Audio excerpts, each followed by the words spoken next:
Microsoft is hiring H2B despite just doing layoffs. After all those layoffs, Microsoft is now proceeding to hire tons and tons and tons of H2B workers for low wages. My friend who works in immigration law mentioned how busy her law firm is processing these applications. Irritates me how large companies just want to get away with paying people a little as possible. This is just the latest example I've seen. I feel like it shouldn't be legal to do that many layoffs and then replace them with lower paid workers than they can take advantage of. They tried to engineer a recession. All of those places needlessly cut jobs, and it was a fucking domino effect that disrupted so many lives without being necessary. All those years of tech touted as a disruptor, and in the end they fucking disrupted their employees. And themselves. What a bunch of clowns. Great. More people they are going to force to sleep under their desks. Horror story from the Windows Phone team I walked off of years ago. Wife works at Microsoft. They are hiring tons of contractors both as citizens and green card and H2B because they stupidly laid off so many people and the work didn't go away.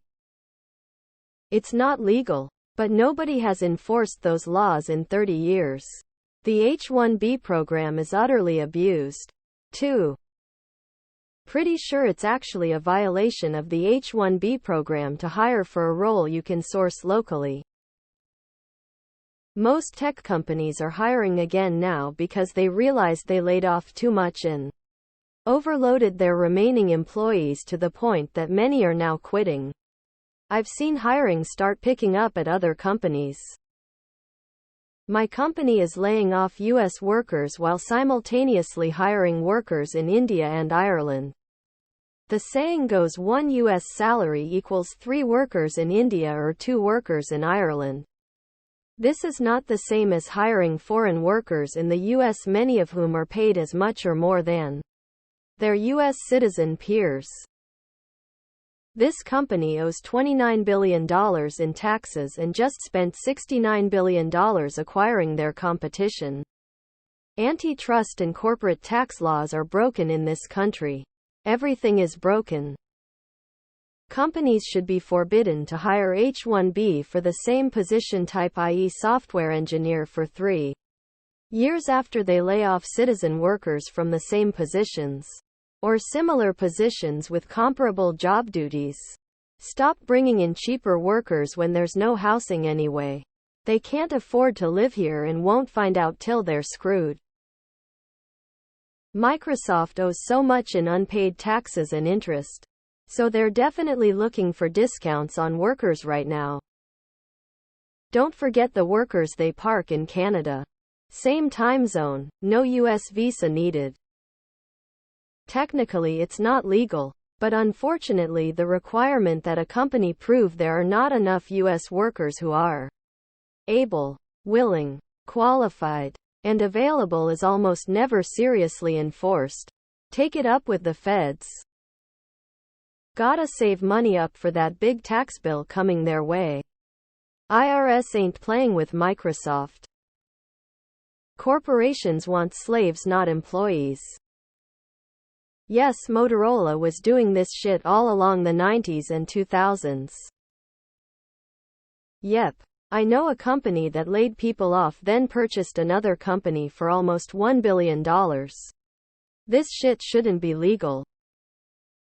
I'm like knee-deep in H2B, and I can tell you that if they're firing people to supplement them with H2Bs, then the doll would likely be very interested.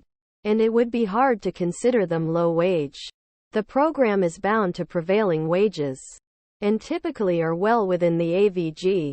There's got to be more to this. I wanted to move to the USA in my 20s, and it was basically impossible because companies like MSFT and Google would gobble up 80 of the H-1Bs within hours of them becoming available every year. But were they bringing in people like me from other developed Western countries? No, of course not. They were brazenly going after the cheapest labor from places like India and Pakistan. Where are all the protests, millennials and Gen Z? It is your future.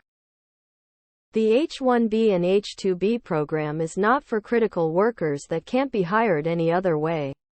It's for wage control and creating indentured servants. Pure and simple.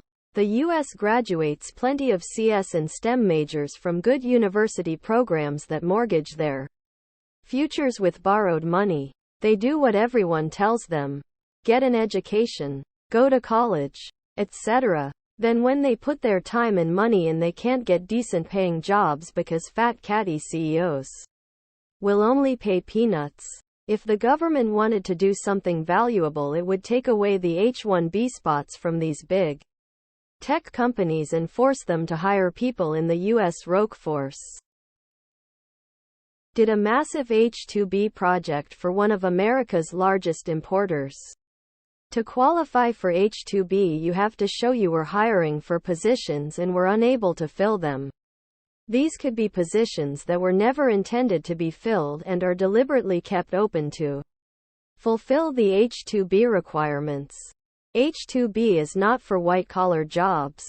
H-2B workers must be paid equal to domestic workers. Employers often add per diems and housing to entice the workers. There is a ton of legalese involved as well, and if you do not follow the instructions by DOL, you miss out on workers. Something like that happened to me at a big telecommunications company. I actually trained my replacement. Then they told me I was no longer needed. Joke's on them. I only trained him on the day-to-day stuff. Things I had to maintain twice a year was never mentioned to him.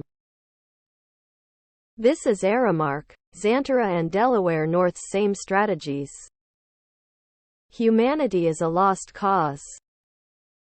And don't forget, all those people will compete with you on rent. It's all about propping up boomer exit liquidity. I'm impressed by the limited labor laws in the United States. Despite its classification as a developed nation, neither of the major political parties appears to strongly advocate for substantial changes in this regard. How much lower is it? An employer must pay an H-2B worker the rate outlined in the job order. The wage must be at least the highest of the prevailing wage rate, which can be obtained from Employment and Training Administration (ETA) or the applicable federal, state, or local minimum wage. Those programs should be locked out for at least 10 years after a layoff.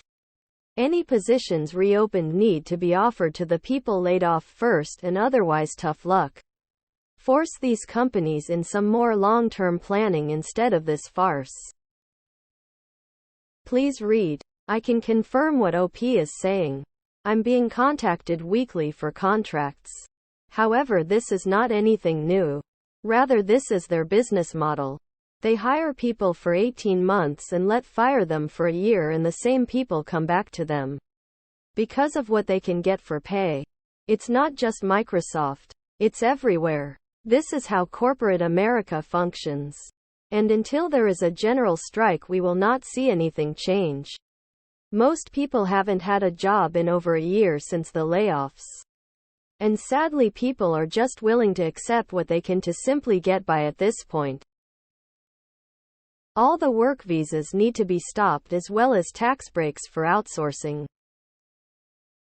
I don't believe it is. Not a lawyer. But I was under the impression that in order to bring people in on special work visa, like an H-1B or H-2B, didn't know there was an H-2B, actually they had to demonstrate that it is a special skill, and there is a demonstrated shortage of American people qualified to do that job. Laying people off negates their claim of a shortage. Perhaps a call to use state DOL, or even local immigration authorities, is in order. Do the H-1Bs feel like they are taken advantage of? Even working in tech, U.S. visa laws sounds like a nightmare, specifically designed to keep you as a hostage.